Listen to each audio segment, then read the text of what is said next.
Hello, my wonderful friends and enemies, in case you're listening. And hello, greetings. Welcome to another episode of Future Fossils Podcast, the show that explores our place in time. Or is it time's place in us? Because, until H.G. Wells wrote The Time Machine, people thought of time as the passage of moments through a place rather than the passage of places through moments. There was no spatio-temporal manifold in which to project our coordinates, at least culturally speaking, and consequently time was understood in a very different way. Time is bound into things, woven into them, or stitched. Memories are sewn into the fiber of our being, the literal fibers of our axons and dendrites. This weaving, this back and forth, the pass of the loom of time, reminds me of how I used to pass time when I discovered the world of podcasts. Back in college, I was working as a scientific illustrator at the University of Kansas Natural History Museum, stippling dot after dot after dot for thousands of hours various Philippine frogs, snakes, and lizards for field guides and species descriptions. Shout out to my old bosses, Rafe Brown and Linda Trube, the curator and curator emeritus at University of Kansas. That job allowed me to devote myself to the work of concentration and repetition, while also expanding my mind with illuminating podcasts. Looking back on it now, that was probably a formative experience, listening to all of these conversations with enlightened spiritual teachers and deep diving artists while I dotted my days away, eyeballing the crease on some frog's knuckle. Point is, where does time go? Well, it goes where we put it.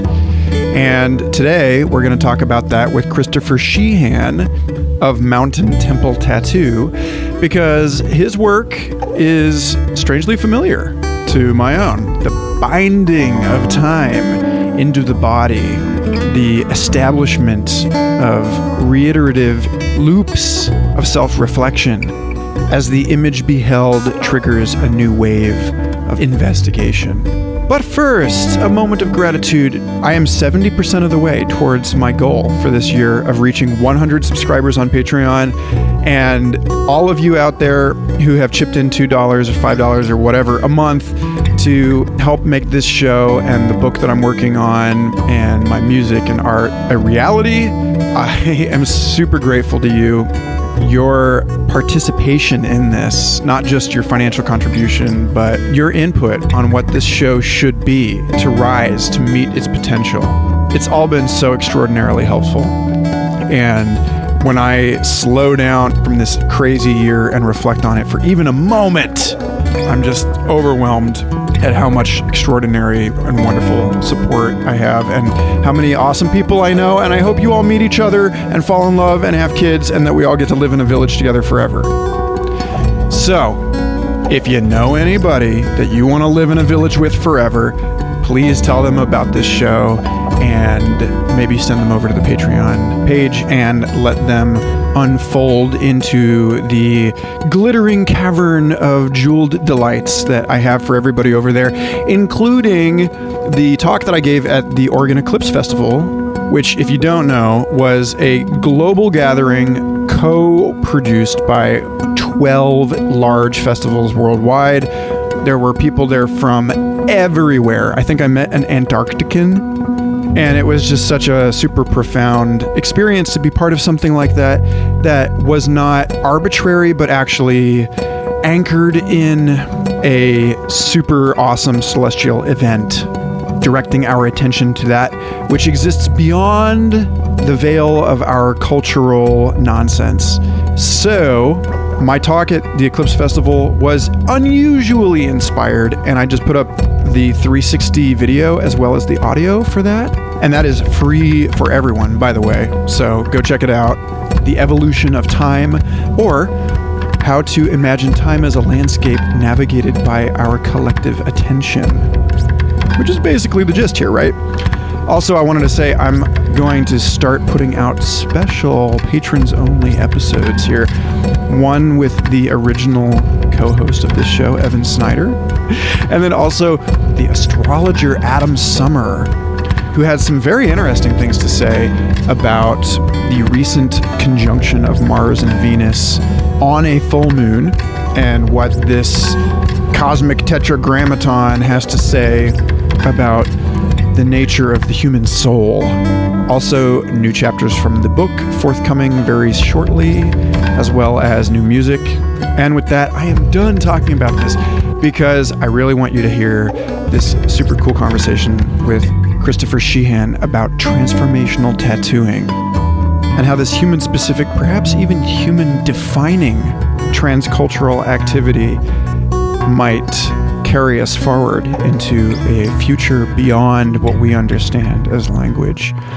Enjoy! I'm here with Christopher Sheehan today, the transformational tattoo artist, and generally just a very creative and motivated and thoughtful dude that I've been connected with over social media for some time now, and it's a pleasure to finally catch up with this guy and pick his brain a little bit about the ancient sacred art of skin inking and how that what is probably one of the earliest forms of human art actually may have to teach us about our place in deep time and our ability to connect in whatever sense, psychologically, spiritually, with the ancestors and the people for whom we will be ancestors, what leaving these indelible marks upon our persons communicates across the gulf of moments. So I don't know, man. How are you doing? Welcome on board. Oh, thanks, Michael. I'm really happy to be here. Thanks for having me on the podcast, and I'm doing great. I'm in Asheville, North Carolina. I'm at my art studio right now, and it is downpouring. We're getting a thunderstorm, so it's a beautiful, beautiful time. Spring's warming up, so I'm glad to be doing this with you. Cool, right on. So you're actually the first person that reached out to me at the podcast and asked to be interviewed, which suggests that you have something burning in you that you feel that you must say. And it's cool because most of the visual artists that I know that I work with over the years find themselves kind of happy to hang out behind the instruments of their craft and let the artwork speak for itself. So it's exciting to meet another Gabby artist, and I'm curious to know what's lighting up in you right now, man. Yeah, for sure. Well, that's a kind of like you're saying, almost like a paradox in our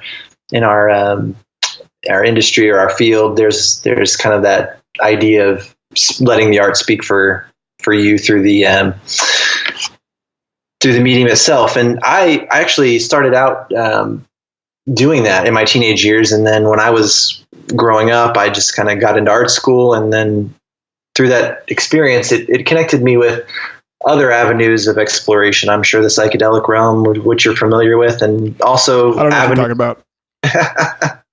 Also avenues of self-study into spirituality and meditation and practices like that. And then I actually ended up teaching that for many years. So it kind of forced me to put words to these concepts and to these ideas that were, more etheric and more subtle. And as far as the energies and the ideas that you're trying to relate and communicate to people so that they can benefit from it. So yeah, that was kind of my mixture into this realm. But with the burning desire, like you said, I've really over the years come to a synthesis of those two worlds, where kind of spirituality and research and holistic lifestyle and all those kinds of things that have really made an impact on my life for a number of years and really made me who I am and formulated my perspective on art. Also have merged with tattooing, which when I first started and got in the industry, it was something that was very far removed from my experience and also from the world of the artists around me. So that's kind of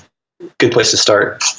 So you've been doing this for about 15 years now, right? That's like it's a long time, and it's been my experience that even a craft that's taken up as sort of a joke or a curiosity ends up developing this numinous depth to it with that much time invested in it. Like even for me, like if I start a painting as a joke and it ends up becoming more and more serious and profound, and it's like even the tattoo artists I know that work in these like grimy Sailor Jerry type shops have this real hardcore monastic respect for what they're doing, that they take it really seriously. And even though they may not overtly brand their work as sacred in the way that you do, they still will, like, there have been a couple times when I inquired about tattoo apprenticeships, and without any exception, the answer that I always got was basically like, you have to love this, like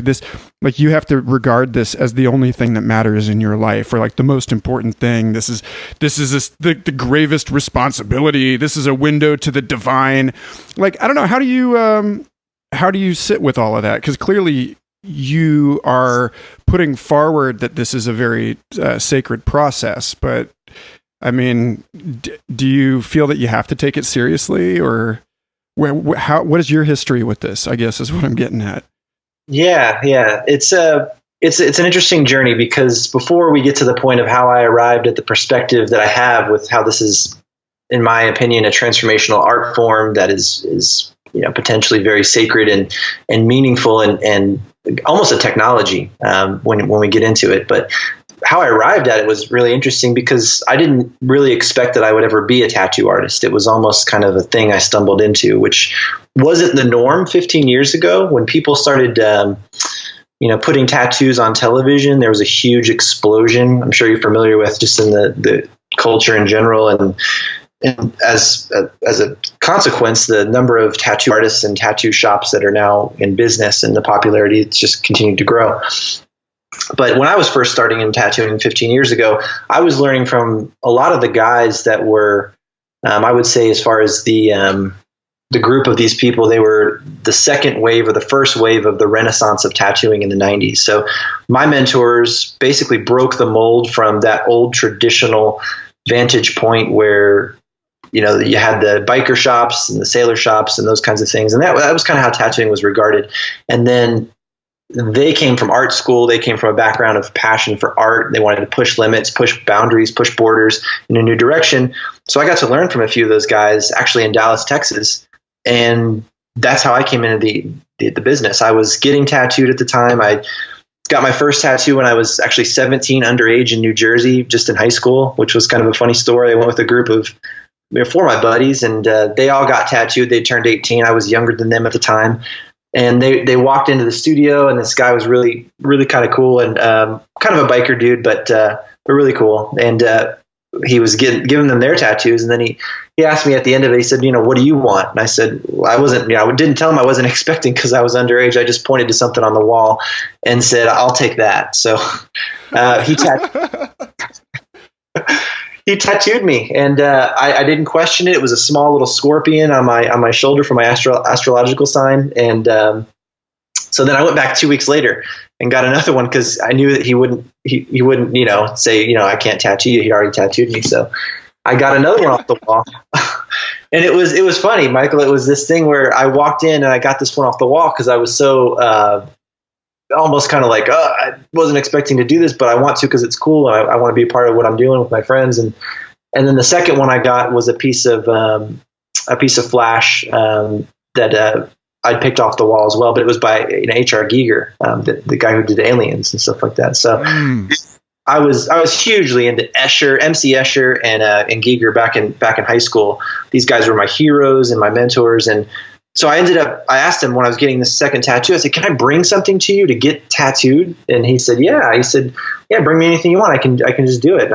Whoa. So I'm kind of learning as I'm going by getting these tattoos, which was almost in hindsight, a terrible way to approach it. But he was telling me, bring something in. So I brought in this MC Escher eye with the skull and the pupil. And it was one of my favorite images from the book. So I got that tattooed on my arm in between these other tattoos. And then I said, can I draw something and bring it in? And he said, of course. So I'm like, all right, I'll draw something. So I was into black and gray stipple art. I think before it was kind of trending. It was interesting to see how much that's progressed in tattooing, but also in just popular culture these days. But yeah, so I was doing that. I brought this last one in, and I actually got it tattooed with my mom. She came in. I drew something up for her because she was watching her 17-year-old son get this tattoo, and I was obsessed with artwork in general, and discovering all kinds of artwork. And that's actually where I came across our mutual mentor in the industry, Alex Gray. His work, Sacred Mirrors, was in high school. I bought the first edition when it first came out, and I was so excited. And a lot of those artists and musicians influenced what I was doing aesthetically and also with consciousness and exploring. And so, I went with my buddies and then started to get this string of tattoos I placed together.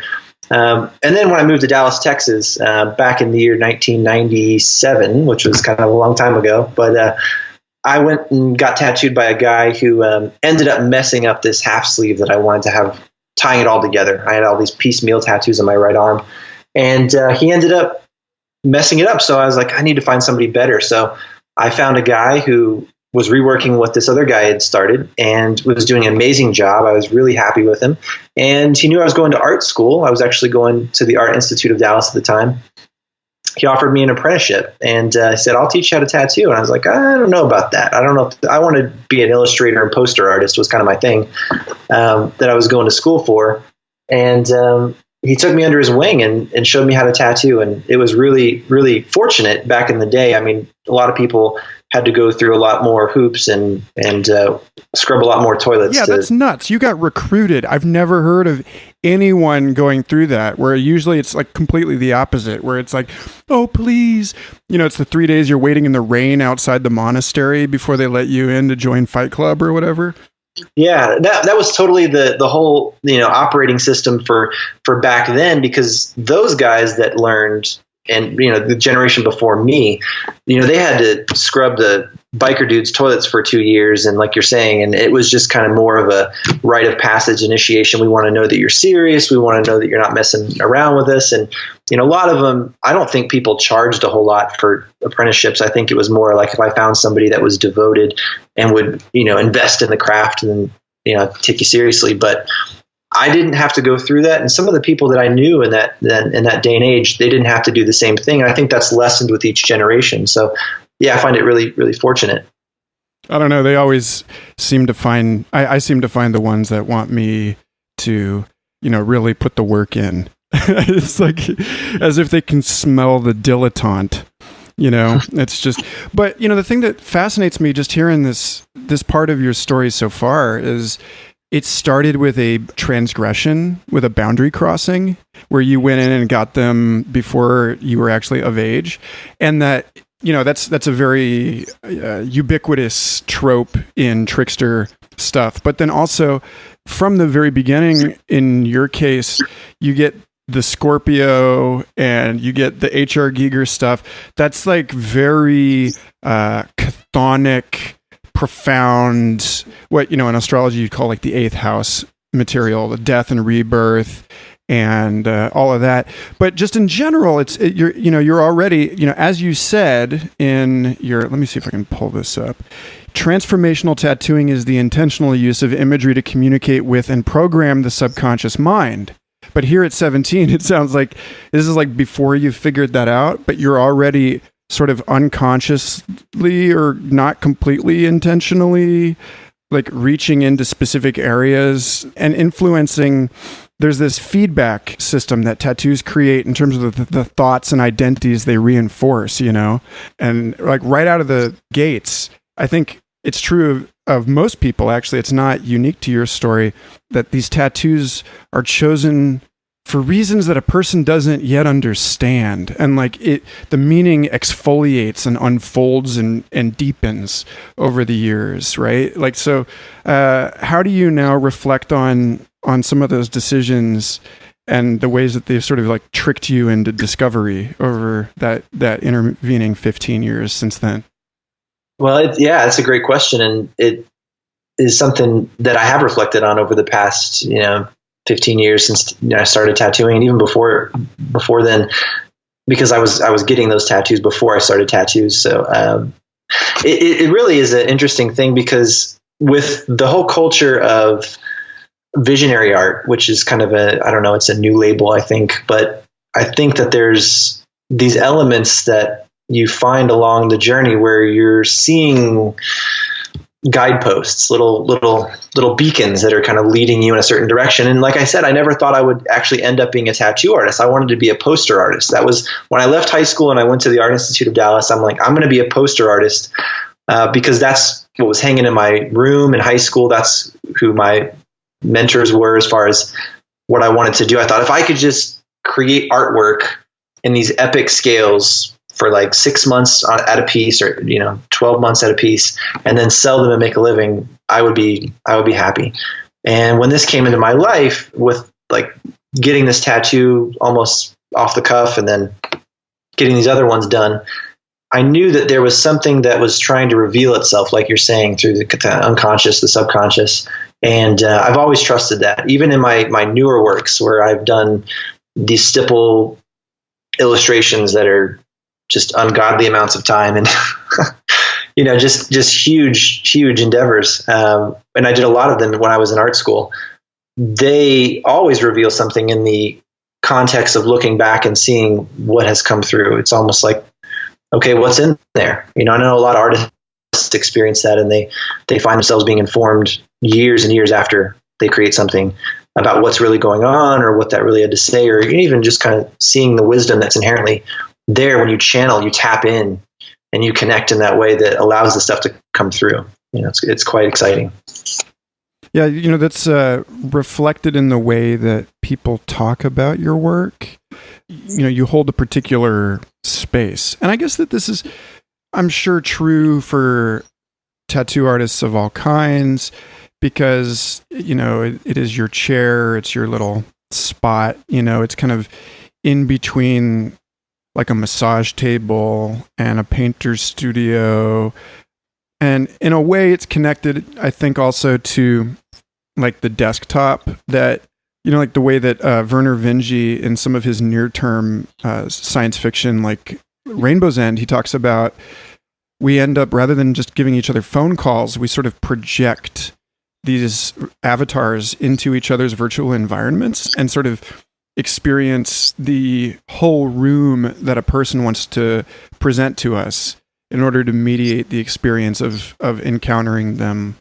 And so as a tattoo artist, you have this opportunity to invite someone into a literal temple, in your studio, mountain temple. Like you get this. Like, do you make people take their shoes off and shit like that? I mean, like, what's the, because your user reviews are all like talking about how sacred and, damn near life-changing psychedelic it is to go through this whole guided 8-hour process with you, where there's like a playlist and stuff like that. So, talk more about that, please. Yeah, well, it bears mentioning the process of what led up to that, because, like I said, I was getting these tattoos and I was doing all the stuff, which was pretty, rock and roll. When I first got into tattooing, I was in a studio. I guess the first real tattoo studio that I was in Deep Ellum in Dallas. And it was back in the day when there was 7 tattoo studios in a 3-block radius. One of those was Oliver Peck's Elm Street Tattoo, who he's now famous on television with Ink Masters and stuff. And then my mentor, Frank Lee, who he passed away several years ago, Boog Brown, Steve Corbet, these guys had a studio that I was a part of called Smooth Groove Tattoo. This was when tattooing was illegal in Oklahoma. So people would literally come down in caravans to get tattooed. Oh, and it was just nonstop. And there was, people, they block off three of those streets just for walking traffic. And it was just wall to wall people. There'd be 50 to 100 people in the studio, stacks of, flash tattoos as high as you could see. And you were just, cranking them out one after another. So it was all about, it was like fast food tattooing, it's all about the numbers and trying to get through the tattoo as quickly as you can. those experiences and doing that for a number of years, and then moving into custom studios where you started to see this on television, where people started to bring in ideas and concepts, and they had a little bit of a meaning, a story behind it. And that's the kind of drama and the context that really made it, connecting for people to watch and to say, oh yeah, I can imagine something and bring it in, and someone can create this beautiful, unique, one of a kind piece for me. It was learning and observing in those environments as I gradually progressed through, I would say, the traditional means of studios that really informed me to see what was working for people in terms of not only their experience while they were getting that tattoo, but how fulfilled were they afterwards with the process, with the product. And when they came to me to get tattooed, I could tell there was a difference between the people that had prepared and done certain things with themselves that was apart from what I did with them. And then there was people that were just doing it like I did, off the cuff. And it didn't always work out in that way. I could kind of map things like anxiety levels. Like when you're getting a tattoo for the first time, it's the same thing, Michael, as when you're taking a psychedelic for the first time, or if you're going to a new country, or if you're basically moving into a new trade or industry or city. You're just open, and how much you process and allow and surrender and kind of are okay with that unknown aspect of life and of the moment really does equate to your ability to be present and calm and allow it to unfold, rather than getting very anxious. I'm sure you've observed this with people with psychedelics. It's like, what's going to happen to me, and what's all this stuff. And if you can kind of still your mind, slow your thoughts down, just be in a space of presence and of openness, then it goes a lot better. So I noticed also too that environment had a huge impact on this. I mean, I'm talking about what song was played on the radio, or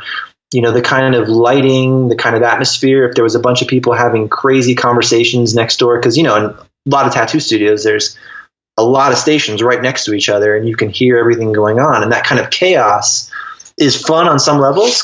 And that's what I'm wanting to get across too, is that I don't look at what I do as far as transformational tattooing or my whole theory approach and application of it as the only way or the best way. It's not. It's one way, and it's a way that I found is meaningful on a really deep level to myself, and then certain people that want to approach it this way. But back to the environment, I found that people would relax when a nice, calm song would come on, and then they would just they'd be having a hard time. They'd be going through a lot of pain, and then all of a sudden they'd just relax.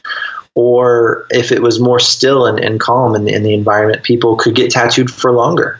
They wouldn't have to, get up as much, take breaks. That had to do with just environmental influence. And that comes back to the whole temple consciousness, like you're talking about, where one of my favorite documentaries on Egypt, I forget the name of it, but it was talking about how in Egypt, the temple was the teaching, where there wasn't any science that wasn't artistic. There wasn't any art that wasn't religious. There wasn't any religion that wasn't scientific. And so it all culminated in the temple as a visceral experience of connecting with the structure, the principles, and the harmonics of what aligned a human being with their highest potential or for a certain intention. And that's really what I try to bring to my space, which is, I think, where people give that feedback. It's I'm trying to create a sacred space where there is alignment on all levels. So, physically, aesthetically, energetically, you're being supported. So the intention being, you're embodying something that I believe is a sacred ritual, and that ritual opens you up to either a deeper aspect of yourself, whatever your intention is that you brought to the process, which is kind of that preparation beforehand. That is the aspect that I would like to see everything in the space and my actions and what I do really support someone's journey. And music is definitely a huge, huge part of that, as you know. It just sets the tempo, the space, the substance with which we breathe and move and exist in. It's frequency. And so then actually the other aesthetics, from the art that's on the walls to the smells, sometimes I'll have incense a little bit, Palo Santo, essential oils, depending upon what's going on. And sometimes it's just a clear space, it's neutral. But then all of that really just supports that alignment. And that's really what I'm trying to do. And really what I discovered along the way was that I was more in the business of helping empower someone's alignment with themselves. I was about being a tattoo artist. And when I discovered that, everything really shifted. I could actually then, like you said, brand it or claim it, own it, and communicate with people about like what's actually happening when you place a tattoo on your body. It comes down to the fact that I feel like imagery is a universal language, as you know, that we communicate with, that anyone can understand no matter what language they speak. And so that whole like conscious impression or intention upon the subconscious mind is really an act of awakening, where it's like you ask yourself, what's the most fun, empowering, aligned, sacred thing that I want to say to myself? And then an image really has more power than I believe, words. So we're reaching for these words in our conversation to describe images. Like everyone who's listening, they're experiencing the imagery that we're painting for them. And the more clear and energized and alive those are within our minds, then the more that they receive and feel and are, viscerally connected to that in the conversation. And so that's really what I'm trying to draw out of my clients and, myself is, what is the most empowering thing that you want to say to yourself? And I often use the example, if you had to put something on your bathroom mirror and say to yourself in the morning, something, people often put quotes or affirmations on their bathroom mirrors, or they've heard about that. What would you want on your bathroom mirror for the rest of your life? And I didn't think about that at 17. I was just thinking, because I didn't really think about life this way. I didn't think about that I had that much of an impact, or that there was this feedback system going on. Like you're saying, I agree with you completely. That feedback loop of the imagery that we surround ourselves is totally game changing and shifting. Just from what you put on your walls at your house affects every aspect of what you're experiencing on a subconscious level, even if you're not consciously giving it a lot of attention. But then imagine what you put on your body. And if you can see it on your body, it has even more of an impact, because it's constantly informing through that feedback loop what it is that you think about yourself and how you view the world, and then also empowering certain directions that you may or may not want to pursue. Yeah. And in that sense, that's where you can look back to ancient traditions, as Jaron Lanier does, the ostensible inventor of virtual reality. He gave this big talk. You can find the video online, where I think it was maybe his TED talk. He starts by talking about the first digital device, and it's this recorder or flute. It's got all these differently, it's like a little breath organ thing. And then there's something in also, specifically the same countries in Southeast Asia around the same time, and with the same equipment, with the same reeds, that like the hollow reeds, end up developing this tradition of sacred tattoo. And I just met a friend of mine in Australia on this last trip. Brandon and his wife Jen run this bus called the Liminal Caravan, and they take it from festival to festival, and they set up these extraordinary lounge spaces, and it's just utterly incredible. They've taken the inside of this old bus, and they've wood paneled everything. They've turned the whole thing into a cabinet of curiosities, and both of them are covered with gorgeous ink. And I was asking him about his stuff, and he was saying that he got it from the woman who was the last surviving 98-year-old direct inheritor of this tradition, and that they had to go through this whole thing for days that involved the sacrifice of a dog. And it was this super intense, almost Joseph Campbell level thing about what a tattoo used to mean. And how serious people were about it once upon a time. And I was like, oh, dude, I remember hearing about this woman. She was actually the subject of a documentary and an exhibit that was the featured exhibit last summer at the Royal Ontario Museum. And I went to the museum, and I saw her on this 20-foot tall banner.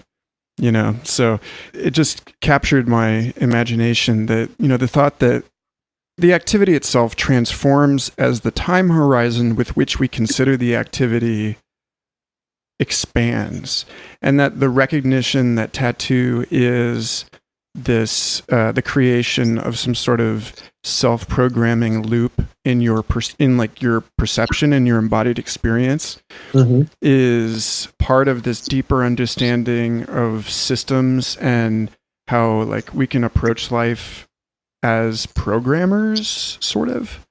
That comes of thinking about these deeper considerations that tattoo is especially excellent at highlighting and addressing.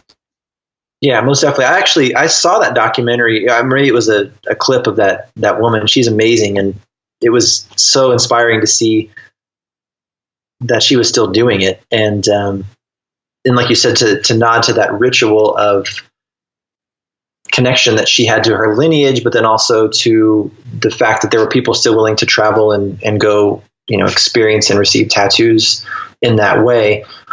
Yeah, I think that's something, and I feel the reason why a lot of people, well, the people that I tattoo, they connect deeply to what I do and how I approach it, because I don't feel like there is as many intentional rituals still available through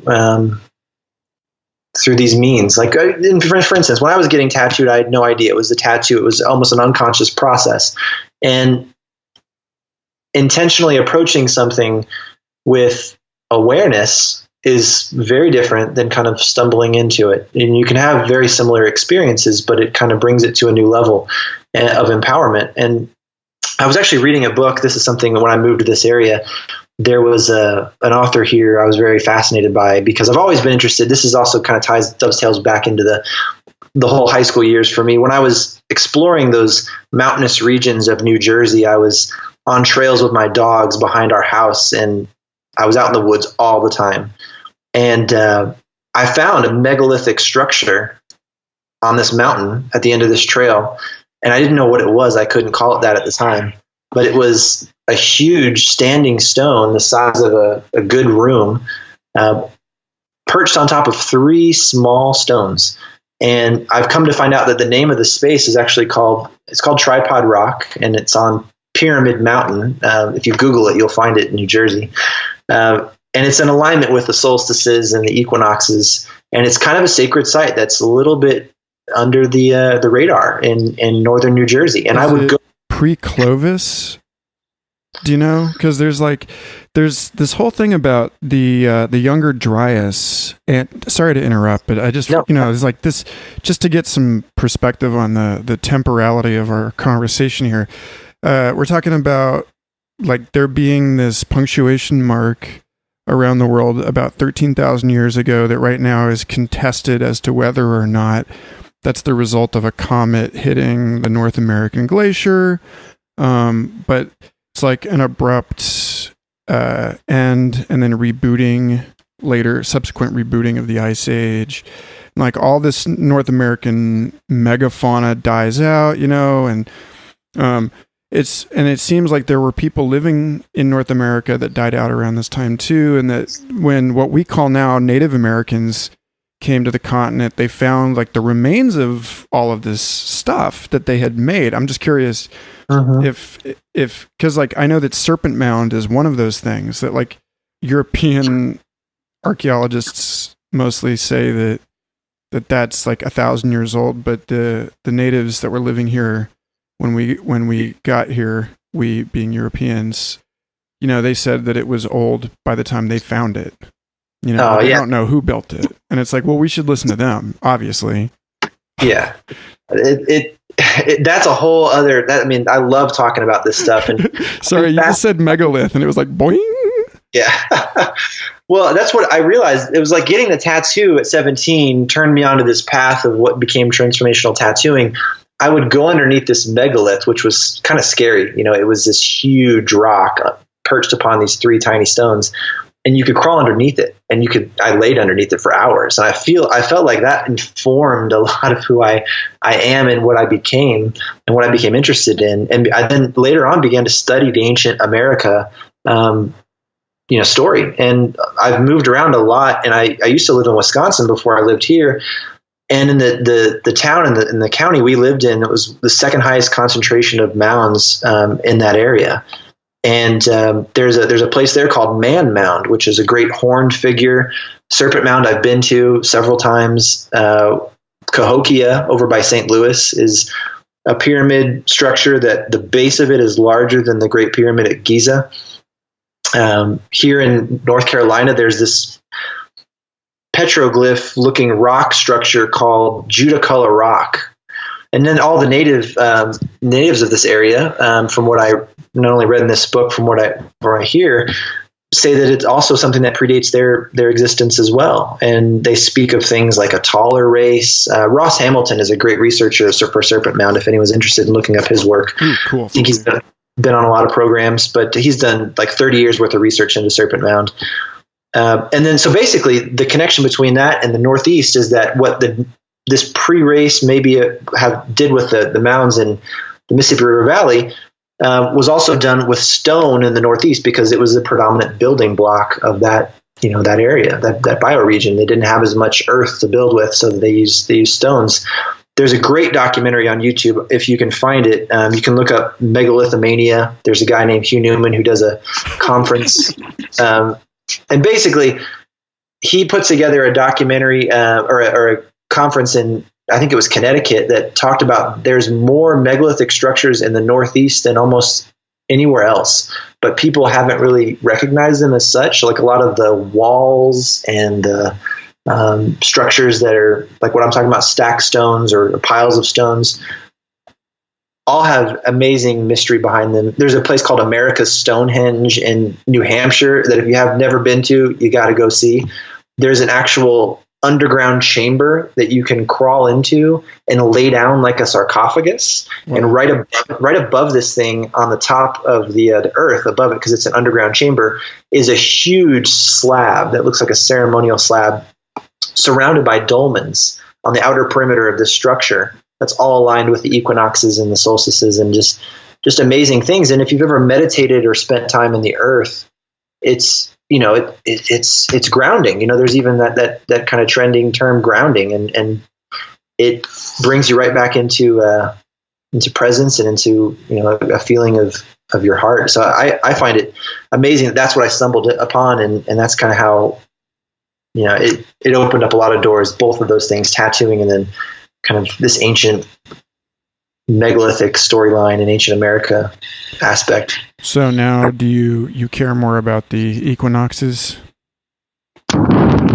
I don't know how much of a day-to-day effect it has on me. I mean, as far as the idea that things are cyclical and that the natural order of not only my body, my life, the planet I live on, has a rhythm to it that I want to try to harmonize with. Yes. I mean, definitely.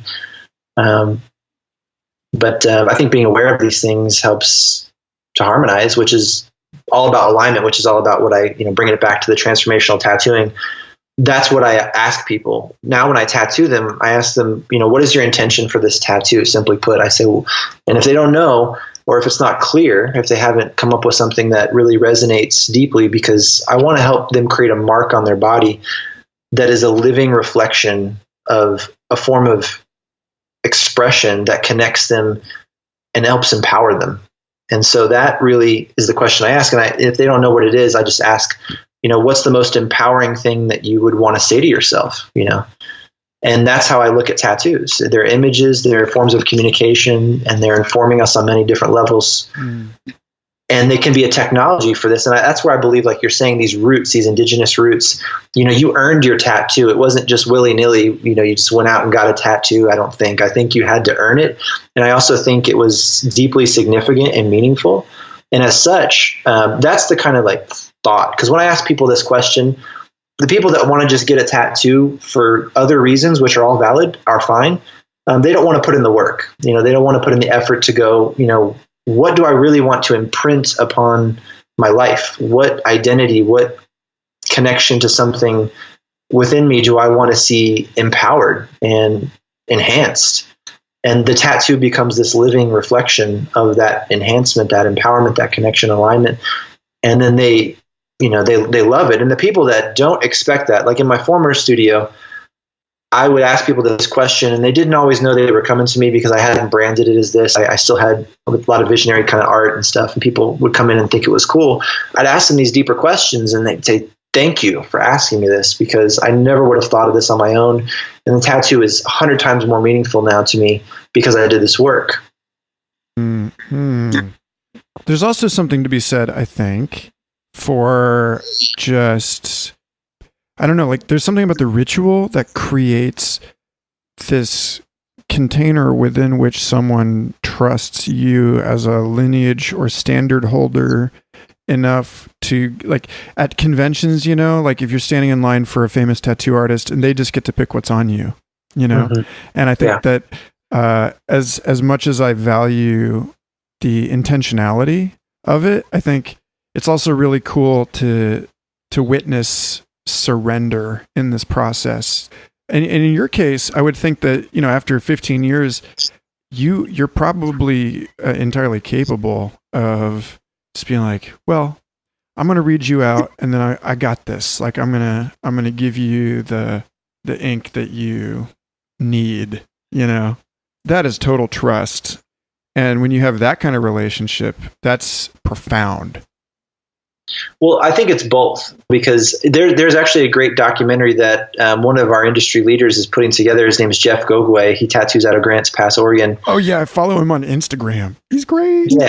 Yeah. And that's great. I mean, there's so many people that you can become aware of and so many artists. It's been such a blessing. And he's got this video coming out called Surrender, where he went to Japan and got his back tattooed by Shige. He's a tattoo artist over there. He's kind of a newer generation Japanese tattoo artist. And basically it's like, well, this is what I want. And then he interpreted it however he wanted, and he had to surrender to that process. And I think that's a part of the equation. Ultimately, what I kind of like to help people understand is that even if you do that, the work that you do beforehand is part of what can be a personal empowerment. So like, let's say you end up going to somebody whose style and work you really love, and you say, you know, just tattoo on me what you want to tattoo, or, you know, I trust you. The reason why you're getting the tattoo is still something that you've formulated or you can formulate. So, you know, let's say you want to create a tattoo that, I would give an example from a client or from, you know, something that I can imagine. You want it, your intention becomes, and I try to help people really distill it to a simplistic form. You want to create a tattoo that helps you embody your own sense of alignment or divinity. Now, that's a really broad term, but it can be personal and deeply significant for each person who thinks of it. You're going to be attracted to the people that are of that vibe. You know, you're not just going to go to anybody and say, well, just tattoo whatever you want on me. So I think the people that have that kind of brand of tattooing and have achieved that level of demand really have a certain frequency that they're putting out there. And then it's up to you to find and align and harmonize with that frequency, because you wouldn't go to somebody to have that kind of tattoo that's just going to put something crazy wild on you that has no relevancy. So yeah, I can see how they both can work together, but fair enough. Yeah. So let's zoom out a minute here. I want to pull this back to what I brought up at the very beginning, which is this notion that, at least in theory, your skin is leather. It can outlast you. A tattoo is one of the most stable forms of communication that humans have invented, oddly enough. You know, it lasts longer than a CD, you know, which will crackle on one day in a hot car, you know, or photographs even of now extinct tribes that, you know, had unique traditions of tattoo or scarification. And I'm just curious to know if you, I'm sure you must, while you're in the process, have these moments where you just become transparent to everyone who has and will ever be doing the same work, and what that may have led to in you, if you've ever like reflected on the tattoos of the distant past and future. Yeah, definitely. It's a craft, like you're saying, that I think, I forget, you probably would know more about this, but the guy, do you remember the Iceman they pulled out? It was the 90s, I think. Yes, he had tattoos. He had tattoos, yeah. So that was a really, really cool thing to find out when I found out about that, because kind of said, "Yay for tattoos." But it was like that. It was like going, wow, every stigma, every taboo, every weird perception that what we think of in Western culture, that because for years when I was in Deep Ellum tattooing people in Dallas, and a lot of people would come there on business trips because Dallas is a really big business city, and they'd be at a conference, they'd be at a convention, and inevitably their concierge would point them to Deep Ellum and say, "Go there, it's fun. There's bars, there's tattoo shops, there's places to go visit shops," and they'd come in and they'd be interested in a tattoo, and they'd always say, "Well, I have to get this covered up or put in a place where I can't be seen because I'm in corporate America." And so there's all these taboos and kind of stigmas involved in it. And it's interesting to see that the culture and the history of tattooing as a human activity has been something that we've been doing for far longer than, our current operating system of how we look at it in terms of, puritanical or Western mindset. But I think that's changing now. The far more percentages of people that have tattoos, I think, is growing in numbers, and it's becoming a permanent part of Western culture. So it's fascinating. But yeah, I do feel that way. When I'm doing a tattoo, it's timeless. It's similar to any artist who's doing their craft and gets in the zone and forgets who they are and what they're doing, and even to eat or drink. It's something that is transcendental, or connects me with not only a divine sense in the moment, but also, like you're saying, with all the other people that choose to do this very one level rudimentary or archaic form of communication. And that's the visceralness to it. And that's another aspect that is really fascinating, is the idea that you can transcend the pain. Because part of what I realize with my clients is that I would tattoo, especially, and I'm not trying to generalize as far as age or anything, but especially young people. I'd tattoo young guys, young girls, and they would get really super just hyped up and anxious and emotional, almost to the point where they'd be either screaming or yelling during the tattoo, or even just like almost up to the point of tears. Jeez. And it's just that, and this was always in the setting where they were just doing it on the fly, and they were just coming in, and it wasn't everybody, but it was enough where I noticed, what's going on here? And I was like, oh, this is an initiation into transcending duality. And I described this to my clients. I said, the pain of the needle you cannot avoid. It's going to be there, and it's a fact, and that is something you cannot erase. But your mental and emotional amplification of that pain through your resistance, either mentally or emotionally, will only make it worse. So what I encourage my clients to do, or what I have done through my own practice and kind of just like back engineered it to describe it, was I would meditate. I would try to, let go and surrender, like you're saying, and become as receptive and as still and as allowing as possible. And when I realized that that would happen, that would allow me to go for, I get tattooed for 3, 4, 5 hours, and then I get a second wind, and I could go for a lot longer. And it's that threshold where you meet your own resistance or challenge or pain, and then you are able to accept it on a deeper level, and you become stronger, and you become able to see through the illusion of it even more. And I think those kinds of aspects and the rite of passage of indigenous cultural heritage, like you're saying, those are all things that, you became something through the process. You weren't the same after the tattoo, not only because of the mark, but because of what you had to do to earn it.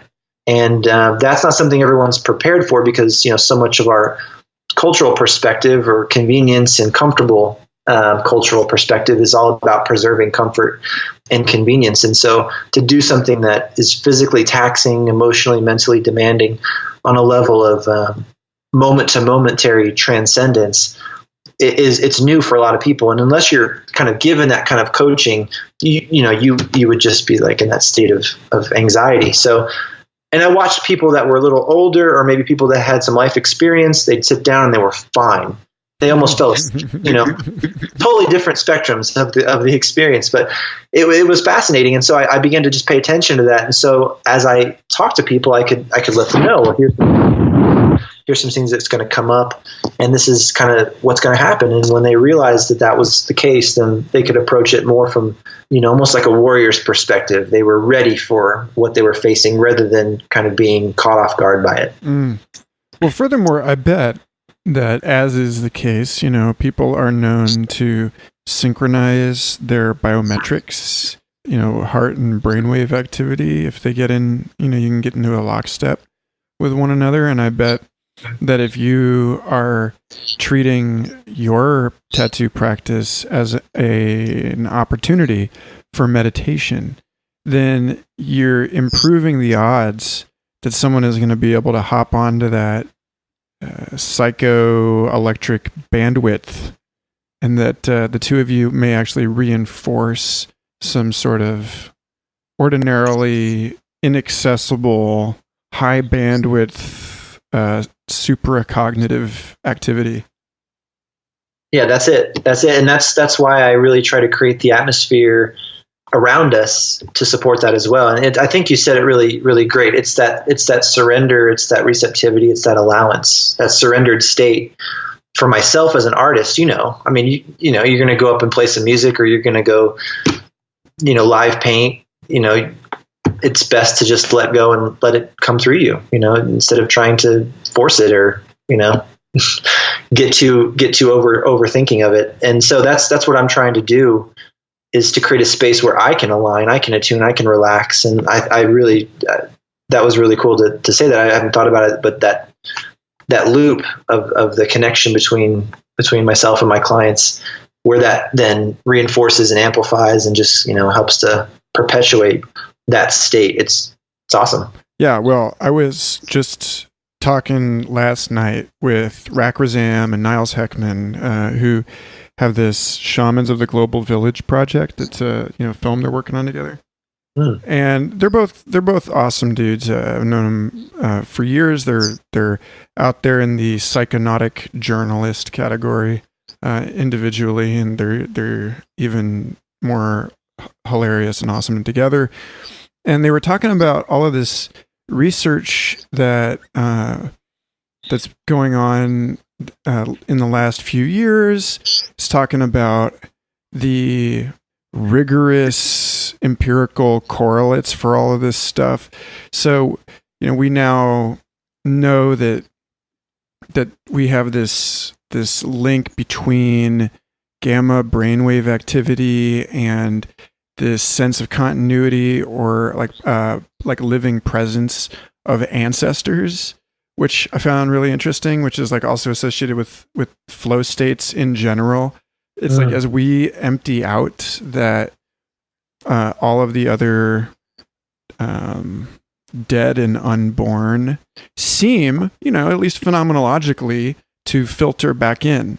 And there's a real interesting question to me in this about, whether the sacredness of tattoo is because it is physically shocking so that it induces these spiritual experiences. Yeah.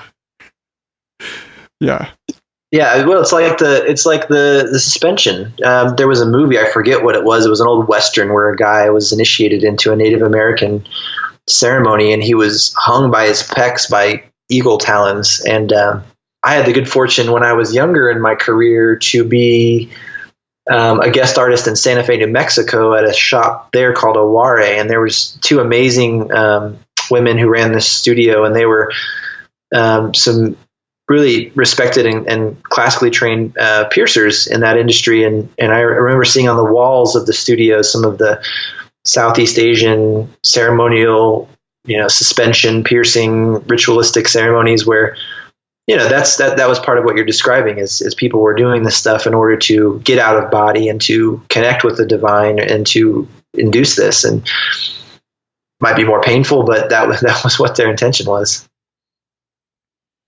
Yeah. Well, I guess maybe my last question for you for the time being is just, what do you think about the future of tattooing? Because this will, most likely one day survive thanks to cloud computing and the increasing indestructibility of our data and the increasingly adroit back compatibility of everything. Because, and I'm not just wishing this, I know this to be true. we're actively working on making sure that we can access everything, that we don't leave, massive parts of our data wealth behind us as we go through these accelerating software updates, right? So this podcast will one day be heard by people that are tattooing in the distant future. And I'm curious what you wonder about from them, or like what you have to say to them, etc. Well, I think that because there's two ways I think to look at this question. One is that the technology of tattooing is I mean, even in the last 10 years, the tools that I use and that the industry uses has accelerated in such a way that nobody ever predicted. Even the things like, if you've ever seen the disposable cartridge needles that people use now, much like a socket, you're like switching out at the end of your machine for rotary machines. And the machinery itself, the hardware, has leaps and bounds just moved into a direction I don't think anyone could ever imagined, 15 years ago when I was in the beginning. And so I think that's going to continue to improve, where the artist, the tattoo artist, and the machinery that they use are going to become more and more intuitive and integrated, so that you don't have to think about what you're doing on that level as much. It's just going to kind of like when I oil paint, or when I get into a flow with dot work and stippling, I don't even feel like I'm doing it. I'm watching myself intend it, and it just, like, how did I get that scale of shading so smooth, or how did I make this line so crisp? It baffles me.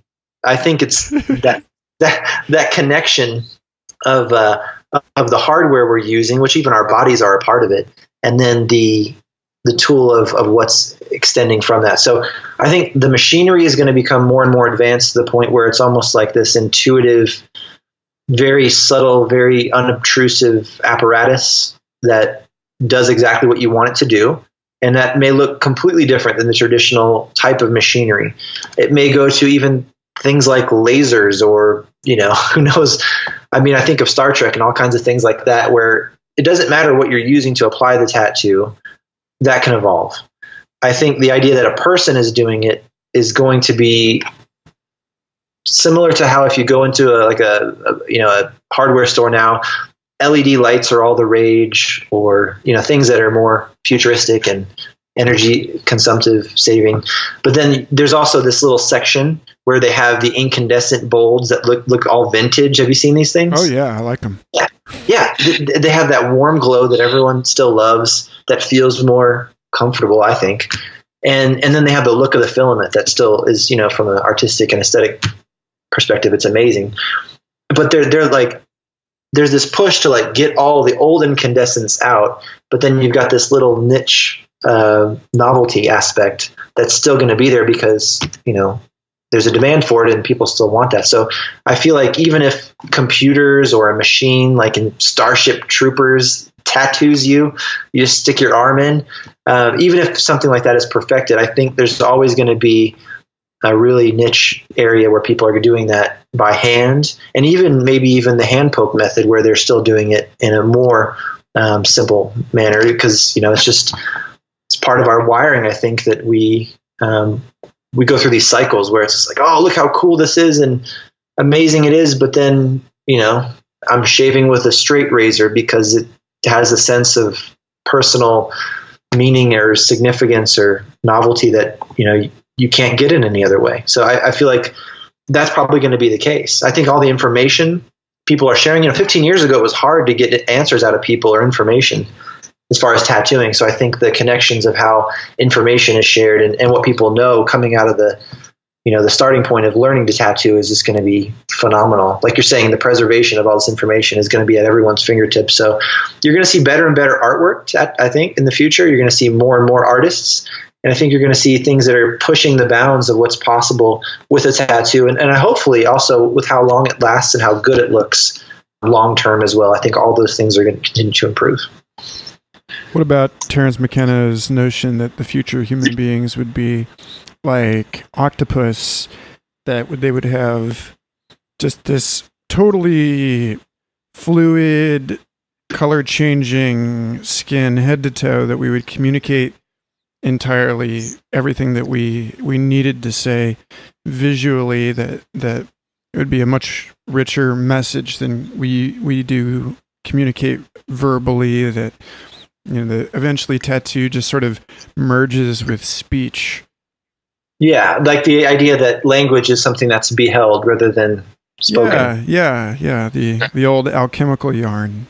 Yeah. Well, I mean, then that goes into maybe another fun podcast, but like I was just having a conversation with my wife about this, and like, there's the whole, VR, and where is that going? And are we going to a place where it's going to become indistinguishable from what we imagine as reality? There was a great movie. I forget. I didn't actually see it, but I saw the trailer for it. I think it was from the early 2000s or 1990s, where they basically go back into a virtual world, and then they realize that they are in a virtual world. The real world they thought they were in was a virtual world, somebody else. And if we're in a virtual world where anything's possible, and these superhuman abilities, like you're saying, like octopus expression, are all just a matter of time or experience. You talking about the 13th floor? That could have been it. I don't know. Because they come out in pairs, right? And I think that one came out at the same time as Existence. And then the Matrix was right after that. Like these little like clusters where the same archetype is like blink, blink, blink, pops up all at once. Yeah. They go back to a like 1920s Paris, and it's virtual reality, and then they're trying to figure out how to operate and do whatever they're doing, and then they realize that they're in a virtual reality too. So I think that's the one. Anyway, if we're in a virtual reality and it's indistinguishable, we just think it's real, and then we're like, oh, how do we create a virtual reality? Anything's possible. So I think like the idea that the intention or the thought connection between what we think of as matter or of life or of reality is moldable. It's going to be moldable, more and more moldable. So that would be a beautiful imaginary expression. It's like what you see in movies like Avatar, The Last Airbender, where he's got the tattoos that light up and glow, or even in the other Avatar movie where they have, markings and stuff like that, where this avatar, like you said, that we're living in becomes the technology. And I think that's probably what we're going to realize is that we're already in the highest form of technology. We just don't know how to use it to its full potential. And it's, things like that, like you're saying, communicating through your skin to other people, or, telepathy, things like that are already a part of our day-to-day life, but will become more pronounced. And, the actual form of applying a tattoo through a needle or a laser or whatever, it may be not even an issue anymore, because we just realize we can tattoo ourselves and then change it. Because I know a lot of people that have old tattoos that I covered up, or even some of the tattoos I have. I'm like, well, what's my real connection to it right now with what I've become and know and think about? And would I choose to change it up again if I could? And the answer is yes. I would love to have a new set of tattoos every year or month that I could play with. And I think that would be fun. I think people would enjoy that. And then it would take a lot of the stigma, and also I think the taboo out of it. If you could, for any situation, much like a chameleon, just change your skin. I think that might eventually merge with clothing and with gene mod in general. And then it's just sort of, that throwing a different skin on is like a fashion decision, know. But on that bizarre note, I think let's just end it. Perhaps the image to leave people with is the notion that some future quote unquote tattoo artist might be the one that just injects you with the nanites that then give you fur or feathers. And that it's this, but that it's the kind of practice that you have kept alive, and people like you, people like Chris D and David Hale, shout out to those guys for holding down a super uber sacred tattoo practice that they, I can imagine that, and I really hope in the future that when people are modding out in that way, that they do it as intentionally and with as much like love and respect as you and your contemporaries do your tattoo practice, because that would be super delicious. So, I agree. Yeah, that's awesome. So, dude, where would you send people who want to find you? I've got a website, mountaintempletatattoo.com. Pretty simple, mountaintempletatattoo.com. And there's a form on there to fill out if you have an idea or you'd like to work with me for a project for a transformational tattoo. I've got a whole, spiel on there that describes the process of how that works. And then also kind of what you can expect as far as my approach. And I'll get back with you as soon as I can, and look forward to hearing from anybody who's interested in working with me on that level. I'm located right in downtown Asheville. But yeah, the website's the easiest way to reach me. Awesome. Dude, thanks so much for chatting with me. Yeah, it's been my pleasure. I hope to do it again. It'd be awesome. Thanks so much for listening. I hope you enjoyed that conversation as much as I did. Future Fossils is part of the Mind Pod Network, an amazing collection of podcasts along with Third Eye Drops, Synchronicity Podcast, It's All Happening, The Astral Hustle. Be sure to go to mindpodnetwork.com and check it out. And if you'd like to support this show, patreon.com/Michael Garfield. Thanks again. Until next week.